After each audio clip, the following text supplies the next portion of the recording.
Aquí seguimos en Espacio Oratoria hablando ahora con una mujer que teníamos muchas ganas de tener con nosotros aquí en el estudio. Ella es Marta Romo, empresaria, conferenciante, escritora, coach. Marta, muy buenos días. Buenos días. Si tú tuvieras que presentarte a ti misma, ¿qué dirías de ti? Bueno, pues diría que soy una persona emprendedora, que me gusta lanzar, iniciar proyectos, disfruto muchísimo viendo hacer realidad pues mis sueños o los sueños de otros, ¿no? Construir cosas. Y realmente a mí de todo lo que me define en el rol que tengo, ¿no? En las distintas facetas de mi vida, pues ahora mismo estoy muy metida en lo que es la parte creativa en cuanto a la escritura. O sea, yo me defino como una escritora, me encanta escribir, es lo que más me gusta de todo. Y ahora mismo también como madre, como mamá, que estoy hace 10 meses estrenada, y para mí es ahora mismo una de las prioridades número 1, ¿no? En este momento. Enhorabuena. Muchas gracias. ¿Cómo es tu trayectoria profesional? Es decir, ¿tú empezaste estudiando pedagogía? Sí. ¿Cómo ha sido tu trayectoria profesional? Pues efectivamente yo empecé estudiando pedagogía. De hecho, yo iba para trabajar en coles, era el mundo más educativo, ¿no? Pero tuve una profesora en la carrera que me marcó muchísimo, y era de pedagogía laboral, de una asignatura optativa que no me quedó más remedio que coger. Fíjate qué cosas de la vida, que además pude hacer unas prácticas con ella, luego pude hacer una investigación en una empresa, y la verdad es que me fascinó. Y entonces cambié, al año siguiente cambié la especialidad y continué con la pedagogía laboral. Entonces después hice un máster en dirección de recursos humanos en el CEU para especializarme. Lo disfruté muchísimo. Yo creo que exprimía a los profesores, debieron acabar hartos de mí, porque lo reconozco que lo exprimí mucho, lo disfruté mucho. Y bueno, y ahí empecé a trabajar en Eurotalent, que fue mi primer proyecto profesional real, porque antes estuve estuve en la IOI haciendo unas prácticas, trabajé un tiempo en Imaginarium también. Trabajé como profesora de aeróbic, o sea, había hecho ya muchas cosillas, pero realmente en Eurotalent fue donde, pues pude desarrollar esta faceta en el mundo de los recursos humanos, en el mundo del desarrollo, del aprendizaje. Y allí estuve, 6 años. Reconozco que fue una experiencia maravillosa. Allí, además, mi mentor fue Juan Carlos Cubeiro. Fue la persona que apostó por mí, que confió en mí más que yo misma, ¿no? Y le estaré eternamente agradecida, ¿no? De hecho, siempre le nombro los libros porque fue él el que me soltó las alas. O sea, él confió muchísimo en mí, ¿no? Uno de los padres del coaching en sí, este país. Efectivamente, los pioneros, ¿no? Y después me lancé a la aventura. Yo con mi vena emprendedora, porque ya te digo que me defino como tal. De hecho, tuve una pequeña experiencia ya con 18 años montando un kiosco de helados. Pues yo quería montar otra cosa, ¿no? Esa experiencia de tener mi propia empresa pero ya una cosa un poquito más seria que vender helados y chucherías y zumos y refrescos. Y entonces, pues bueno, me crucé con Pilar Jericó en un curso, en una formación muy, muy interesante. ¿Y la daba quién? No, las dos íbamos como asistentes. Ah, mira, sí. Qué tiempos aquellos, ¿no? Sí. No, y seguimos. O sea, esto del currículum B, que tienes que seguir ahí. No, eso está claro. A tope, ahí seguimos, ¿no? Pero bueno, fue una formación de 10 días, de estas intensivas, muy potente, y nos pudimos conocer pues a un nivel importante, ¿no? Y dijimos, tenemos que trabajar juntas. Y al poco tiempo, pues volvimos a hablar y nació un primer proyecto con otros socios que se llamó InnoPersonas, que es un poco el donde se fraguó lo que hoy en día es VIAP. Vale, InnoPersonas, pues ese nombre no nos sentíamos cómodas, con los socios pues tampoco fluía la cosa, ¿no? Y al final, pues bueno, dimos el salto a VIAP. Hemos estado colaborando con socios que han ido yendo, viniendo, que bueno, pues al final en el camino del emprendedor te das cuenta de que cuando ya das el salto también a ser empresaria, ¿no? Que es diferente a emprender, pues bueno, pues cometes aprendizajes, ¿no? Que son estos errores del camino que te ayudan a aprender un montón, ¿no? Oye, Marta, ¿crees que todo lo que has hecho en tu vida te ha ayudado para ser lo que eres ahora? Por supuesto. ¿Hasta el kiosco de helados? Por supuesto, sí, claro que sí. Sí, todas esas experiencias me han ayudado muchísimo a ser lo que soy. Y eso no quita que haya de cosas de las que me arrepienta, porque yo cuando escucho a algunas personas que dicen, yo no me arrepiento de nada en mi vida, pues yo sí, o sea, de verdad que sí. Reconozco que todo me ha ayudado, obviamente, a estar donde estoy, pero hay experiencias que han sido muy duras y que las hubiera cambiado y las hubiera hecho de otra manera, ¿no? Y bueno, pues a día de hoy en VIAP llevamos ya desde el año 2010. Empezamos además a tope, crecimos un montón desde el principio, fue una cosa increíble. Y bueno, y ahora estamos de nuevo en otro pico importante donde estamos pues valorando la internacionalización, abrimos oficina en Washington, estamos también con proyectos en Latinoamérica, aumentando el equipo. Y muy contentas, ¿no? Y en todo este camino, pues bueno, pues han venido muchas otras cosas, ¿no? Como muchos hijitos, ¿no? Que son los libros, que es todo este desarrollo en el mundo de, pues el de compartir y el de divulgar al dar conferencias. Y bueno, pues hasta el día de hoy. Vamos a contar un poquito qué es VIAP, a qué os dedicáis.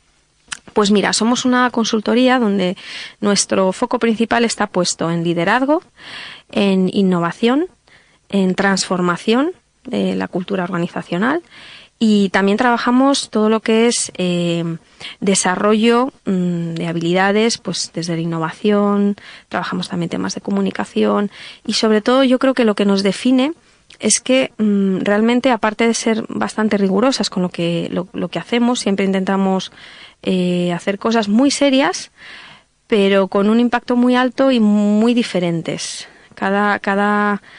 Cada proyecto que hacemos realmente es nuevo, aunque nosotros tengamos nuestros temas, pero siempre sorprendemos. De hecho, tenemos algunos clientes con los que llevamos trabajando desde el principio, desde el 2010, y seguimos año tras año desarrollando a sus mandos y a sus empleados. Porque seguís haciendo cosas nuevas. Porque seguimos sorprendiéndoles, ¿no? Que hay veces que llega un momento que dices, Dios mío, ya que si lo hemos hecho todo aquí, ¿no? Pues no, siempre hay algo que descubrimos o que creamos, ¿no? Y luego otra cosa que nos diferencia mucho son las metodologías. Utilizamos metodologías transformadoras muy potentes, ¿no? Desde trabajo con oratoria, con expertos. O sea, a nosotros nos gusta mucho rodearnos de expertos porque no sabemos de todo, ¿no? Y en este modelo creemos, ¿no? Confiamos.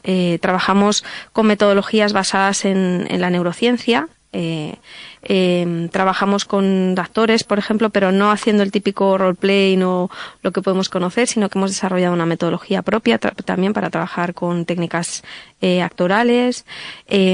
Trabajamos metodologías de alto impacto también, que sorprenden muchísimo. Toda esta filosofía que viene de Estados Unidos, ¿no? De utilizar, pues, dinámicas donde tú tienes que superar tus propios límites o tus propios miedos y bueno, yo creo que sorprendemos. Y luego también algo que tenemos en común, porque en la Escuela Europea de Oratoria y Soledad, viene como especialista en su tema, que es una profesional de la sanidad, pero ella también ha estado en el curso de especialista en oratoria que tenemos en la escuela y lo comentábamos antes de empezar el programa que realmente es que sorprendemos, también nos gusta sorprender, ¿no? Y es una de las emociones más importantes del ser humano y la verdad es que consigue captar la atención de la gente. Claro que sí. Una de las conferencias o de las charlas que tú das es sobre neuroliderazgo. Sí. ¿Qué significa eso? Es decir, ¿qué tipo de líderes necesitamos hoy en día? Bueno, el neuroliderazgo, se ha puesto ahora de moda todo lo que empieza por neuro. Estamos ahora en este momento que por una parte está muy bien. A mí me encanta porque además es mi mundo, porque me he especializado en ello, me marché fuera de España para hacerlo. Pero hay que tener también mucho cuidado porque ahora le pones neuro a cualquier cosa y ya parece que es científico y no. Luego rascas un poquito y dices, pero si esto es coaching, no, esto es PNL. Entonces, bueno, hay que hacer ahí mucho hincapié en que hay que ser muy rigurosos con este tema, ¿no? Y que tener cuidado con las neurotonterías, los neurotimos, los neuromitos y todo esto, ¿no? Y el tema del neuroliderazgo no es otra cosa más que enfocar el liderazgo con una base científica en el sentido de conocer cómo funciona tu propio cerebro como líder y conocer cómo funciona el cerebro de tu gente. Nada de estilos de liderazgo, nada de acciones, es básicamente autoconocimiento y conocimiento del otro. Pero desde ese punto de vista científico de qué necesita tu cerebro realmente para funcionar mejor en términos de creatividad. Por ejemplo, que sabemos cuáles son las claves, ¿no? O en términos de productividad, o en términos de atención, ¿vale? O términos de percepción. Depende del tipo de trabajo, del tipo de roles o del tipo del sector. Habrá que ver hacia dónde hay que enfocar ese conocimiento, ¿no? Y básicamente es eso, cómo podemos desarrollar líderes que sepan cómo funciona realmente y qué necesita el cerebro de su gente, ¿no? A mí hay una frase que me encanta que de Leslie Harley que dice que es imposible diseñar una mano sin haber visto antes un guante. Pues lo mismo pasa con el liderazgo. O sea, ¿cómo vas a intentar influir en los demás, movilizar a tu gente si no sabes cómo funciona su cerebro, ¿no? Si no te conoces tú lo suficiente, ¿no? Es surrealista realmente. Vamos a mencionar algunos de los libros que has publicado para que nos des algunas pistas de por dónde van. Uno de ellos es La mujer líder, el talento femenino en la empresa. ¿Tiene diferencia con el masculino? Bueno, indudablemente hay dismorfismos cerebrales que nos hacen diferentes. Tenemos incluso hasta, químicamente, hormonalmente somos diferentes, ¿no? Y esto tiene unas implicaciones. Pero esto no quiere decir que haya tareas o puestos o retos exclusivos de masculinos o exclusivos de la mujer, para nada. Pero sí es cierto que al hablar a mí no me gusta hablar de igualdad, me gusta hablar de equidad, porque precisamente creo y soy una convencida de que hay que respetar la diferencia, ¿no? Entonces, esta manera de funcionar que tenemos hombres y mujeres con respecto a nuestra química, a nuestro cerebro, ¿no? Pues sí que tiene una serie de condicionantes que hace que pongamos a lo mejor más énfasis en determinados comportamientos o que tengamos determinadas capacidades que, ojo, se pueden desarrollar, tanto para hombres como para mujeres, ¿no? Porque nuestro cerebro es absolutamente plástico y además sabemos desde hace poquitos años que no solo existe la neuroplasticidad, sino la neurogénesis. O sea, que podemos incluso generar nuevo tejido neuronal. Así que no hay ninguna excusa para decir yo soy así, exactamente. Y así seguiré. No puedo cambiar. No, ya soy muy mayor para cambiar. No, se puede cambiar a lo largo de toda la vida. Entonces, los hombres pueden aprender muchísimas cosas del funcionamiento del cerebro de las mujeres y de esos comportamientos, y las mujeres también pueden desarrollar algunas capacidades más propias de un cerebro masculino. Sí, al final la verdad es que todos podemos aprender de todos, ¿no? Sí, y esa sería la buena conclusión. Traza tu rumbo. Es un libro que hiciste con Nekane Rodríguez. Sí, Nekane, buena amiga. Bueno, pues este libro surgió por la necesidad en el momento en España estábamos en plena crisis y nosotras decidimos escribir un libro con un mensaje de esperanza y con ideas muy prácticas, como si fuera un juego de la oca. Traza tu rumbo es como un juego donde tú vas cayendo por casillas y vas leyendo y conversando con nosotras pues una serie de recomendaciones para desarrollarte en el mundo profesional, tanto si ya estás metido como si estás fuera de él o estás en un momento de parón. Entonces surge por eso, para ayudar a la gente a impulsarles en su desarrollo profesional o en el impulso de su carrera cuando a lo mejor ha parado por lo que sea. El Jardín de Babel, sí fue con Juan Carlos Cubeiro. Fue con Juan Carlos Cubeiro, anterior, y este libro, pues surgió un poco también por fruto del trabajo que hacíamos por aquel entonces, que el coaching estaba iniciándose, pues empezamos a hacer proyectos de coaching de equipo y a ver, aquella marabunta de gente diferente, todo el tema de la diversidad en los equipos, ¿no? Y cómo efectivamente la atención a la diversidad es súper importante y no era un tema que se tratara normalmente ni en temas de formación ni de desarrollo, ¿no? Y entonces, por eso lo escribimos, porque al final, para nosotros ese libro significaba poner en valor la diversidad en los equipos. Y entonces hablamos de distintos caracteres de personalidad, distintas estructuras de carácter y sobre todo cómo se relacionan entre ellas en un entorno de trabajo. Entonces es un libro que tiene personajes y es un libro en el que los personajes interactúan y nosotros hacemos una reflexión sobre esas relaciones entre ellos, ¿no? Aprovecho para preguntarte, ¿cómo ves el coaching en estos días? Bueno, Has dicho 3 cosas que ya dicen mucho. Sí, bueno, Puf. Pues mira, te voy a decir... esto es muy fuerte lo que te voy a decir, pero te lo voy a decir. Últimamente yo siempre digo, no me presentéis como coach. Cuando voy a dar una conferencia o cuando... Siempre lo digo, ya no me presentes como coach. Y mira que empecé hace muchísimo tiempo, ¿no? Pero considero que es muy difícil de regular este tipo de profesiones, ¿no? Y para mí el coaching ahora se ha convertido más que como una profesión en sí, sino como una herramienta súper interesante que a su vez es la suma de muchas herramientas. O sea, el coaching mama de otras escuelas, de otras metodologías. En sí mismo el método es muy básico y muy potente a la vez, y yo lo utilizo como tal. Entonces, de hecho, nosotros, yo no vendo directamente coaching. Lo que pasa que muchas veces sí que considero que es necesario en otros proyectos o en un momento en el que estás trabajando con una persona, utilizar el coaching, pero no es lo único. Hay muchas maneras y muchas aproximaciones de trabajar a nivel individual y a nivel de equipo. El coaching es una más, súper valiosa, pero no es la única. Sí, a nosotros también nos pasa en alguna ocasión que vamos a alguna empresa, a un curso y nos dicen, pero no será coaching, ¿no?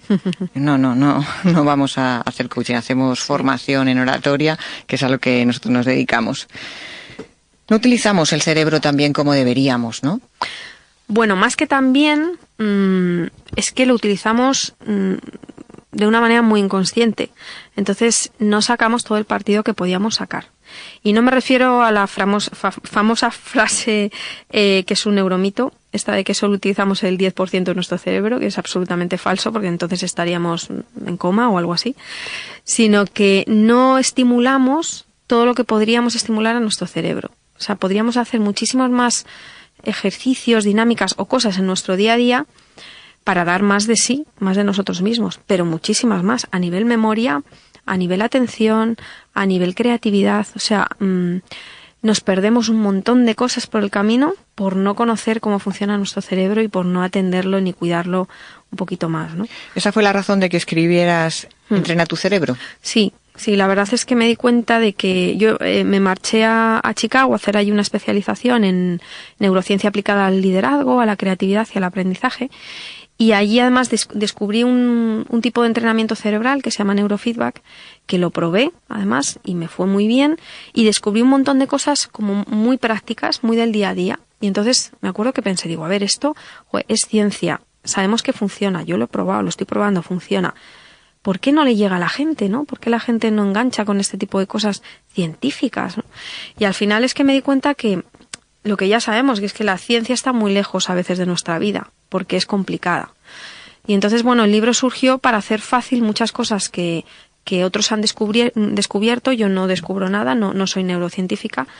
Y entonces me fui a las fuentes, que afortunadamente a día de hoy tenemos muchas fuentes, que son personas que están vivas. Con las que se puede hablar. Con las que se puede hablar. O sea, que escribes de repente por LinkedIn a cualquier persona que para ti pues admiras o consideras que hace un buen trabajo, Martin Seligman, le escribes y te contesta, ¿no? Claro. Y dices, esa es la gran pero bueno, ventaja. ¿no? Es como si hablaras con Freud en su época, ¿no?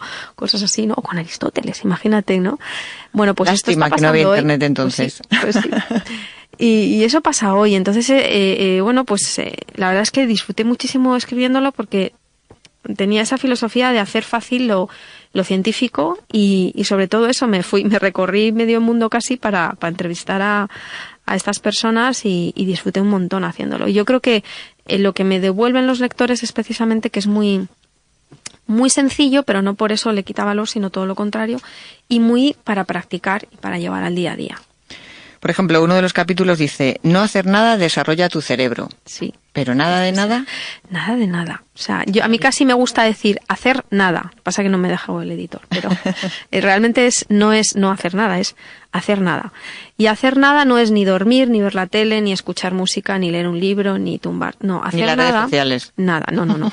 Hacer nada es mandar a tu recreo, a tu cerebro, al recreo, es decir, lo que en el momento que tú decidas hacer nada, hacer ese parón, pues permitir a tu cerebro que se vaya donde quiera. Y muchas veces se puede ir a alguna preocupación que tengas. Bueno, pues dejaré. O se puede ir a alguna idea, o se puede dormir. Vale. Es no forzar ni dirigir la atención cerebral ni la energía cerebral hacia nada, hacia ninguna actividad, sino permitir que esas redes neuronales que por defecto están constantemente en funcionamiento, gracias a Dios, pues que fluyan, ¿no? Y entonces, bueno, esto te permite dar un salto porque la frecuencia eléctrica que tú estás generando en ese momento de tranquilidad te va a permitir después enfrentarte muchísimo mejor a cualquier tarea, ¿vale? Y el hacer nada, no necesitas estar una hora haciendo nada, es simplemente, oye, esos 10 minutos, 15 minutos que muchas veces lo haces sin darte cuenta, esto de que sueñas despierto, se te va el santo al cielo, que estás así, dices, uy,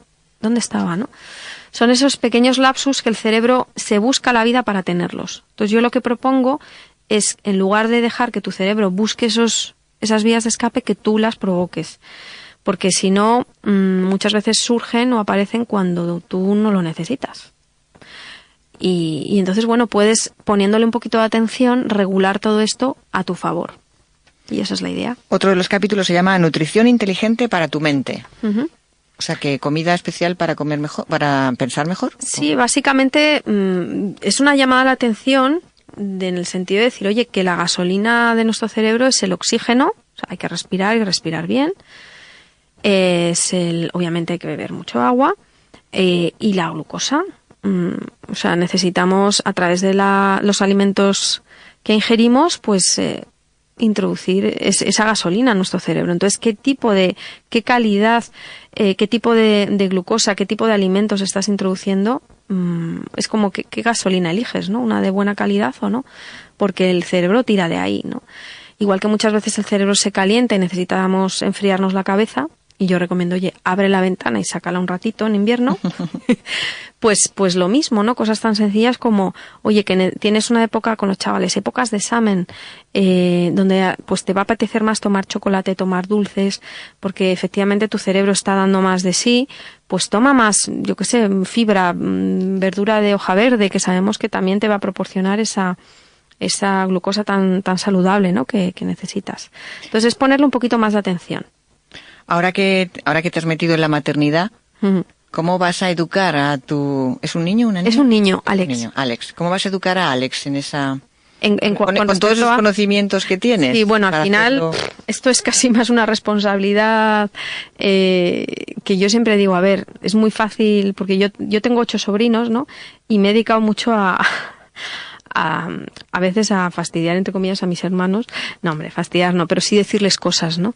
Oye, esto tal vez no es así, o ¿por qué no? O parece que esto que está haciendo como pedagoga, como, bueno, conocedora de todos estos temas, ¿no? Bueno, tienes una buena excusa al ser pedagoga. Claro, y a veces me preguntaban y tal. Y claro, ahora me doy cuenta que tengo yo al peque que ya tiene 10 meses, que digo, madre mía, es que en casa el herrero cuchillo de palo, porque te puedes saber toda la teoría, pero claro, cuando estás ahí en ese momento, imagínate, momento pues que no quiere comerse la merienda, pues claro, al final a mí me pasan un montón de cosas, entonces primero tengo que ocuparme de lo mío y luego ya pensar en cómo...